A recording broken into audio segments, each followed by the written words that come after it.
શું રજૂઆત છે? આજે મૌલાના આઝાદ ગ્રાઉન્ડ નામથી ઓળખાય છે સલેમપુરા ગ્રાઉન્ડની રજૂઆત માટે આવ્યા હતા. ત્યાં સરકારે આ જગ્યા બીએડ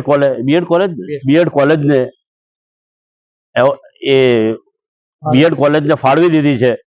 એ ફાળવાય નહીં, કારણ કે આ 70-80 વર્ષથી 1962 થી ઓન રેકોર્ડ ઉપર છે કે આ જગ્યા મ્યુનિસિપલ ગ્રાઉન્ડના નામે ઓળખાય છે. એ વખતે જે વખતે ઇન્દિરા ગાંધી અહીંયા આવેલા એ વખતે એને મૌલાના આઝાદ ગ્રાઉન્ડ નામ આપેલું. આ ગ્રાઉન્ડના અંદર ગરીબ વર્ગના દરેક સમાજના લોકોની ક્રિકેટ મેચ હોય, ફૂટબોલ મેચ હોય કે કોઈ પણ વસ્તુ રમવાની રમતગમત હોય ત્યાં રમતગમતો રમાય છે. અમે પણ નાના હતા ત્યારે સ્કૂલના અંદરથી અમારે જે રમતોત્સવ થતા એ જ મ્યુનિસિપાલિટી ગ્રાઉન્ડમાં થતા.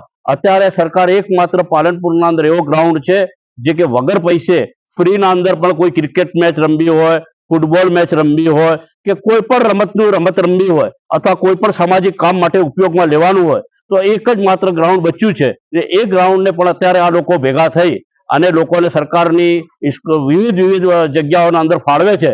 તો અમારી એવી રજૂઆત છે ગ્રાઉન્ડને ગ્રાઉન્ડ રાખે અને ગ્રાઉન્ડને જે છે એને અમને પૂરેપૂરી નીમ કરી અને એ જગ્યાને અમારે આખું ગ્રાઉન્ડની જગ્યા માપી અને સરકારશ્રી એને કોટ બોટ કરાય ને અમને ગ્રાઉન્ડ રીતે આપે એવી અમે એમને રજૂઆત કરવા માટે આવ્યા હતા.